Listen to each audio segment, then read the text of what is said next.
Hi అండి. Welcome to Shri thoughts.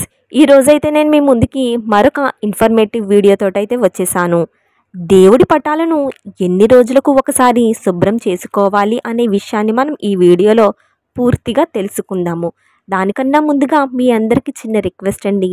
మీకు కనుక ఈ వీడియో నచ్చినట్లయితే తప్పకుండా చిన్న లైక్ ఇవ్వటం మాత్రం అస్సలు మర్చిపోవద్దు. ఇప్పుడైతే మనం వీడియోలోకి వెళ్ళిపోదాము. చాలామంది ఇళ్లలో తెల్లవారగానే భగవంతుడికి పూజలు చేస్తూనే ఉంటారు. భగవంతుడికి భక్తి శ్రద్ధలతో నియమనిష్టలతో పూజలు చేస్తూ ఉపవాసాలు ఉంటూ భగవంతుడి యొక్క అనుగ్రహం ఎప్పుడు కలుగుతుందా అని వేచి చూస్తూ ఉంటారు. అయితే ఆ దేవుడి యొక్క అనుగ్రహం పొందాలంటే మనం చేసే పూజలకు ఫలితం ఉండాలి. మనం చేసిన పూజలకు ఫలితం దక్కాలంటే పూజా మందిరం అనేది చాలా పరిశుభ్రంగా ఉండాలి. అయితే చాలామంది పూజా మందిరంలో అనవసరమైన వస్తువులన్నీ కూడా పెడుతూ ఉంటారు. అలా ఎప్పుడూ పెట్టవద్దు. పూజా మందిరాన్ని పరిశుభ్రంగా ఉంచుకోవాలి. చాలామందికి పూజా మందిరాన్ని ఎన్ని రోజులకు ఒకసారి శుభ్రం చేయాలో కూడా తెలియదు. దాని గురించి మనం ఈ వీడియోలో పూర్తిగా తెలుసుకుందాము.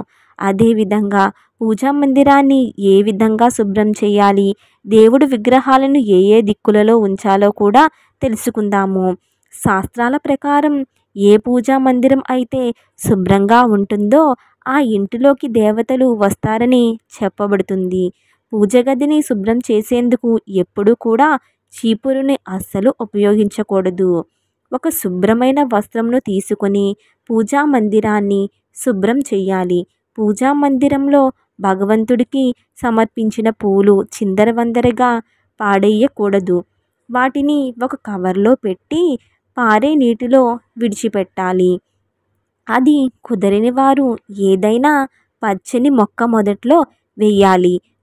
పూజా మందిరంలో దీపారాధన చేసినప్పుడు ఆ దీపారాధన యొక్క పొగతో పూజా మందిరం నలుపు రంగులో ఏర్పడుతుంది. అలా నలుపు రంగులో ఏర్పడిన మసిని ముందుగా ఒక తడి వస్త్రము తీసుకొని దానితో శుభ్రంగా తుడిచివేయాలి.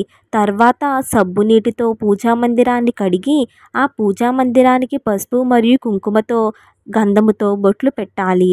అయితే పూజ చేసే ప్రతివారు కూడా మధ్యలో వరిపిండితో ముగ్గు వేసి పసుపు కుంకుమను వెయ్యాలి. పూజా మందిరంలో భగవంతుడి యొక్క ప్రతిమలు లేదా ఫోటోలు అనేవి నేరుగా క్రింద పెట్టకూడదు. ఒక పేపరు పైన కానీ లేదా పసుపు వస్త్రము పైన కానీ మాత్రమే పెట్టాలి. దేవుడి పటాలను ఒక పొడి క్లాత్ తీసుకొని శుభ్రంగా తుడిచిన తర్వాత గంధం బొట్టును పెట్టి వాటిపై కుంకుమతో అలంకరించవలెను. దేవుడికి ఉపయోగించిన దీపారాధన ప్రమిదలను ప్రతిరోజు శుభ్రం చేసుకోవాలి. అయితే దీపారాధన ప్రమిదలు అనేవి జిడ్డుగా ఉండడం వలన వాటిని సబ్బుతో నానబెట్టి తర్వాత ఒక స్క్రబ్బర్తో శుభ్రంగా కడుక్కోవాలి. ఏ విధమైన మసి అనేది ఆ ప్రమిదలకు ఉండకుండా చూసుకోవాలి. ఎవరైతే ప్రమిదలకు ఈ విధంగా మసిని ఉంచి కడుగుతారో వారికి గురుబలం అనేది తగ్గిపోతుందని శాస్త్రాలు తెలియచేస్తున్నాయి. దీపారాధన చేసేటప్పుడు ప్రమిదలు తడిగా ఉండకూడదు. దేవుడికి ఉపయోగించిన రాగి పాత్రలు, వెండి మరియు ఇత్తడి పాత్రలు చింతపండు గుజ్జుతో లేదా నిమ్మకాయతో శుభ్రం చేసుకోవాలి. వెండితో చేసిన చిన్న చిన్న వస్తువులు లేదా ప్రమిదలు లేదా ప్రతిమలు ఉప్పు లేదా నిమ్మకాయతో శుభ్రం చేసుకోవాలి. ఈ విధంగా శుభ్రం చేసుకోవడం వల్ల పాజిటివ్ ఎనర్జీ అనేది ఏర్పడుతుంది. దేవుడి పూజా మందిరాన్ని వారానికి ఒకసారి శుభ్రం చేసుకోవాలి. అయితే మంగళవారం నాడు కానీ శుక్రవారం నాడు కానీ పూజా మందిరాన్ని ఎట్టి పరిస్థితుల్లో శుభ్రం చేసుకోకూడదు. వారంలో వచ్చే గురువారం రోజున పూజా మందిరాన్ని శుభ్రం చేసుకోవచ్చని శాస్త్రాలు అయితే తెలియచేస్తున్నాయి. అదేవిధంగా అమావాస్య రోజున, ఏకాదశి రోజున, ద్వాదశి మరియు పండుగ రోజులో దేవుడి పూజా మందిరాన్ని శుభ్రం అసలు చేసుకోకూడదు. దేవుడి పటాలను పాడ్యమి తిథి మరియు గురువారం కలిసి వచ్చిన రోజున శుభ్రం చేసుకొని దేవుడికి పూజ చేస్తే ఆ భగవంతుడి యొక్క అనుగ్రహం అనేది కలుగుతుంది.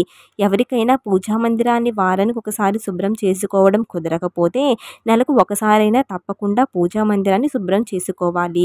పూజా మందిరాన్ని శుభ్రం చేసేటప్పుడు దేవుడిని స్మరించుకుంటూ, దేవుడి యొక్క కీర్తనలను స్మరించుకుంటూ శుభ్రం చేసుకోవాలి. విరిగిపోయిన దేవుని పటాలు కానీ, చిరిగిపోయిన దేవుడి ప్రతిమలు కానీ పూజా మందిరంలో ఉంచుకోకూడదు.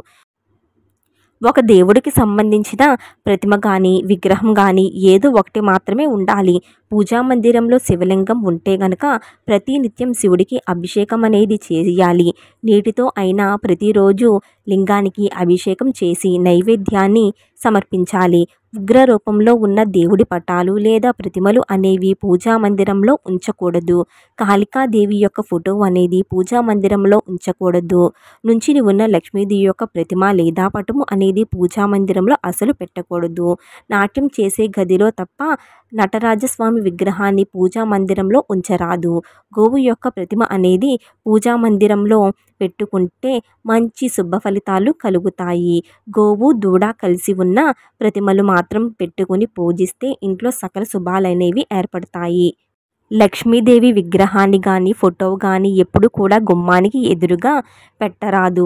అలా ఉంచడం వల్ల లక్ష్మీదేవి ఇంటి నుంచి వెళ్ళిపోతుందని శాస్త్రాలు తెలియజేస్తున్నాయి. పార్వతీ పరమేశ్వరి యొక్క ఫోటోవు ఈశాన్యం దిక్కులో ఉంచితే పరమేశ్వరుడి యొక్క అనుగ్రహం కలిగి ఇంట్లో అన్నీ కూడా శుభాలే జరుగుతాయని పండితులు తెలియజేస్తున్నారు. గణేశుడి యొక్క ప్రతిమను లేదా విగ్రహాన్ని ఉత్తర దిక్కులో ఉంచడం మంచిది. అదేవిధంగా ఈశాన్య దిక్కులో దుర్గాదేవి ప్రతిమను ఉంచడం వల్ల బుధుడి యొక్క అనుగ్రహం కలిగి ఆర్థిక స్థితిగతులు మెరుగుపడతాయని శాస్త్రాలు తెలియజేస్తున్నాయి. పూజా మందిరంలో ఎప్పుడూ కూడా చిన్న చిన్న విగ్రహాలు లేదా చిన్న చిన్న పటాలను ఉంచుకోవడం మంచిది. పెద్ద విగ్రహాలు లేదా పెద్ద పటాలను ఉంచితే ప్రతిరోజు మహా నైవేద్యాన్ని సమర్పించవలసి వస్తుంది. ఆంజనేయ స్వామి విగ్రహాన్ని ఆగ్నేయ దిశలో పెట్టడం వల్ల దుష్ట శక్తులు బారి నుంచి బయటపడవచ్చు. సాయిబాబా విగ్రహాన్ని వాయువ్య దిశలో పెట్టడం వల్ల ఇంట్లో మనశ్శాంతి అనేది ఏర్పడుతుంది. చికాకులు అనేవి తొలగిపోతాయి.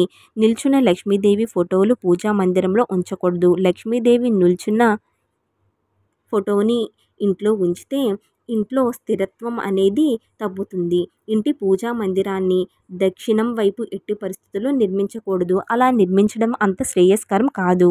శివుడు ప్రతి ఒక్కరి పూజా మందిరంలో శివపార్వతుల యొక్క ఫోటో, అలానే సీతారాముల యొక్క పట్టాభిషేకం ఫోటో, విష్ణుమూర్తి లక్ష్మీదేవి యొక్క ఫోటో తప్పనిసరిగా ఉండాలని శాస్త్రాలు తెలియజేస్తున్నాయి. ఇంట్లో ఎప్పుడు కూడా మంగళకరమైన పనులను ఏర్పరచుకోవడానికి గాను ఆంజనేయ స్వామి యొక్క ఫోటోను తప్పనిసరిగా ఉంచుకొని మంగళవారం రోజులలో తమలపాకుల మాలను ఆంజనేయ స్వామికి వేయాలి. ఈ విధంగా వేసినట్లయితే ఇంట్లో అన్నీ కూడా శుభాలే జరుగుతాయని శాస్త్రాలు తెలియజేస్తున్నాయి.